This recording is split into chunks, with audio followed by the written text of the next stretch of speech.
ទស្សនិកជនជាទីមេត្រីជនរួមជាតិខ្មែរមានឃើញវប្បធម៌សិល្បៈយ៉ាងពិសេសបំពាក់ទៅដោយលក្ខណៈជនជាតិនិងជាចំណីអារម្មណ៍ដែលមិនអាចខ្វះបានក្នុងជីវភាពវប្បធម៌ក្នុងនោះសិល្បៈរបាំរបស់ជនជាតិខ្មែរគឺជាវណ្ណកម្មមិនត្រឹមតែបំពាក់ទៅដោយភាពច្នៃប្រឌិតក្នុងសិល្បៈប៉ុណ្ណោះទេ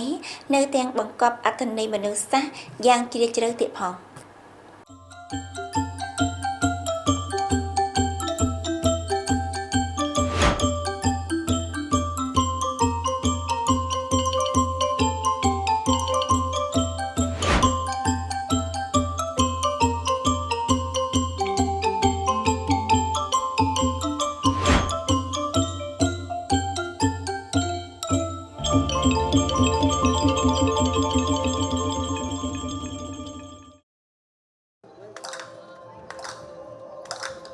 ឆ្លងកាត់ដំណាក់កាលរាប់រយឆ្នាំថិតថេរបណ្ដាក្បាច់រាំរបស់ជនជាតិខ្មែរ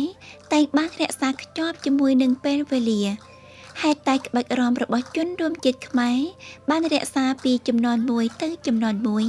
ក៏ព្រោះតែតាំងពីនៅតូចបណ្ដាក្បាច់រាំទាំងនេះបានដក់ជាប់អារម្មណ៍របស់កូនចៅខ្មែរតាមរយៈការបង្ហាត់បង្រៀនរបស់ជីដូនជីតាមិនតែប៉ុណ្ណោះជនជាតិខ្មែរតែងនិយាយជាទូទៅថាកុមារខ្មែរចេះរាំចេះច្រៀងមិនពេលចេះអានចេះសរសេរពាក្យមួយឃ្លានេះក៏បានបញ្ជាក់ពីសារៈសំខាន់នៃសិល្បៈច្រៀងរាំតន្ត្រីខ្មែរក្នុងជីវភាពស្មារតីរបស់ជនជាតិខ្មែរផងដែរឃើញថាជនជាតិខ្មែរយើងនៅវារៀបទន្លេគូឡុងហ្នឹងគឺថាមានរបាំហ្នឹងវាច្រើនប្រភេទណាដូចជាតាក់ទិនជាមួយនឹងការពលកម្មគឺមានថារបាំដូចជាកសិកររបាំនេសាទជាដើមហ្នឹងនឹងគេចាត់ចូលជារបាំប្រជាប្រិយរបាំដែលតាក់ទងទៅនឹងពិធីបន់ពិធីកិច្ចឧទាហរណ៍ដូចជា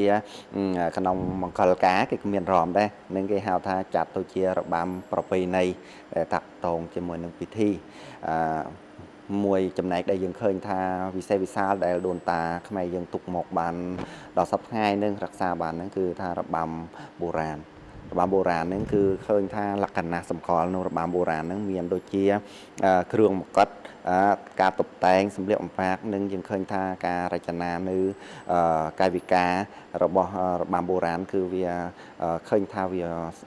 ស្អាតវាមានអត្ថន័យរបាំបុរាណជាទម្រង់សិល្បៈរបាំដ៏ពិសេសមួយរបស់ជនជាតិខ្មែរនៅតំបន់ណាបូរបាំនេះមានចង្វាក់យឺតកាយវិការទន់ភ្លន់ស្រគត់ស្រគំនិងស្រស់ស្អាតតាមធម្មតារបាំបុរាណតែងសម្ដែងឡើងនៅរឿងនិទាននានាដែលមាននៅក្នុងអក្សរសិល្ប៍ប្រជាប្រិយខ្មែរឬក្នុងទេវកថាខ្មែរមានដូចជារាមកេរ្តិ៍សុវណ្ណមច្ឆាឬមណីមេខលាជាដើម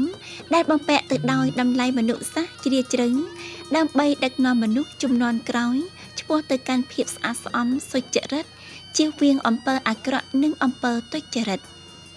មិនត្រឹមតែប៉ុណ្ណោះក្នុងរបាំបុរាណខ្មែរបណ្ដាក្បាច់រាំទន់ភ្លន់និងកាយវិការដៃជើងសុទ្ធតែសម្ដែងឡើងនៅអត្ថន័យដែលឡែកបង្កប់នៅពីក្រោយ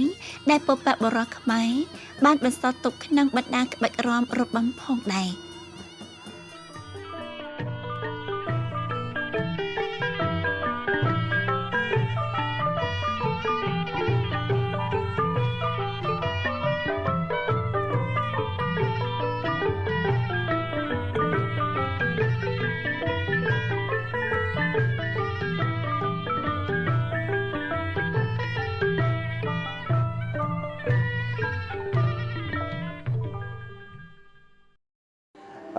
ដើម្បី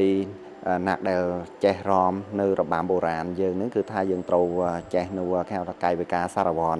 ក្នុងនោះមានកាយវិការដូចជាកាយវិការដៃកាយវិការជើងការហាត់ពត់នៅតម្រង់មុខគឺយើងរក្សានៅដងរៀងរបស់យើងយ៉ាងណានឹងឲ្យវាសមល្មមទៅតាមការរំហ្នឹងកាលពីនោះគឺថាដូចយើងឃើញ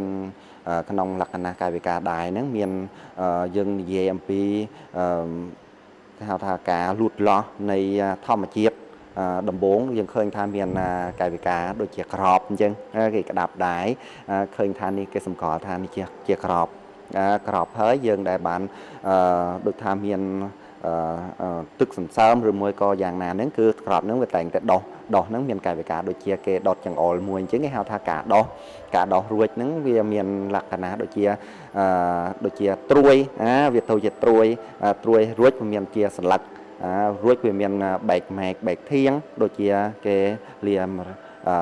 ចង្អុលពីរអញ្ចឹងគេហៅថាការសម្គាល់ថានេះគឺការបែកម៉ែកបែកធៀងរួចក៏មានការចេញផ្កាគេជ្រុំដៃឡើងយ៉ាងនេះគេហៅថាសម្គាល់ថាលក្ខណៈជាផ្ការួចពីផ្កាហ្នឹងគឺទៅជាផ្លែហើយកូនក៏ដូចជាមានផ្លែគេហៅថាផ្លែទុំណាទុំរួចក៏មានជ្រុះរួចក៏ទៅជាក្របរួចដោះជាបន្តនេះគឺនេះហៅថាការបន្តទៅវិញទៅមកនៅការគេហៅថាការលូតលាស់នៃធម្មជាតិរួចអត្តន័យអំពីការរំហ្នឹងគឺក្រៅពីនិយាយអំពីអត្តន័យធម្មជាតិគឺគេនិយាយអំពីការសម្ដែងនៅទឹកចិត្តរបស់គេដូចជាគេថាមានកាយវិការដូចជាចង្អុលអញ្ចឹងគឺគេថានិយាយអំពីឃើញនៅអ្វីមួយយ៉ាងក្រៅពីនោះគេហៅកាយវិការជីបហ្នឹងគេទុកដូចថាខាងមុខអញ្ចឹងគេសម្គាល់ថានេះហើយគឺខ្ញុំក្រៅពីនោះដូចជាមានគេនិយាយអំពីការផ្សំគុំជាដៃទាំងទ្វេហ្នឹងឧទាហរណ៍ដូចដៃជីបឬមួយក៏ដៃចង្អុលលើផ្កាអញ្ចឹងគេបង្ហាញប្រហែលថាការរំរបាំហ្នឹងมันបានយើងនិយាយចេញនៅភាសារបស់យើងឬមួយឲ្យលឺសំឡេងនេះយើងគ្រាន់តែមើលទៅតាមលក្ខណៈកាយវិការហ្នឹងយើងអាចយល់នៅអត្ថន័យដែលគេចង់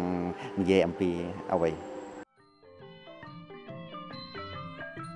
អាចនិយាយបានថាដូនតាខ្មែរមានគុណបំណាច់យ៉ាងធំក្នុងការច្នៃប្រឌិតសិល្បៈបុរាណដ៏ពិសេសសម្រាប់ជនជាតិឆ្លងកាត់ការជិតដិតនិងបរិស្ថានធម្មជាតិជនជាតិខ្មែរបង្កើតបានបណ្ដាក្បាច់រាំដែលបំពាក់លក្ខណៈដោយឡែករបស់ជនជាតិបណ្ដាក្បាច់រាំទាំងនេះមិនត្រឹមតែបង្ហាញឡើងនូវភាពស្រស់របស់អ្នករាំប៉ុណ្ណោះទេ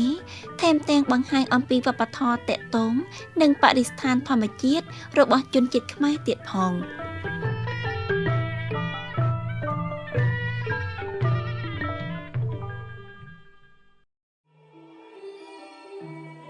ស្នងបន្តដំណើររបស់ដូនតា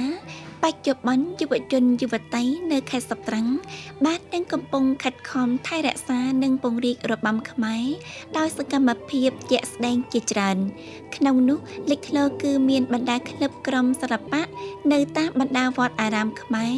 បានតាក់ទាញមិត្តយុវវ័យជាច្រើនចូលរួមជាមួយនឹងក្តីបំណងថែរក្សានិងអភិវឌ្ឍវប្បធម៌របស់ជនជាតិពីទីធ្លាក្នុងវត្តរហូតដល់ផ្ទះវប្បធម៌សហគមន៍កន្លែងណាងាយស្រួលដើម្បីប្រមូលផ្ដុំគ្នាគឺក្លឹបសិល្បៈវត្តព្រះបួនព្រះភ័ក្ត្រនិងជ្រើសរើសដើម្បីហាត់សមបណ្ដាក្បាច់រាំប្រពៃណីរបស់ជនជាតិខ្មែរពីដើមមកបង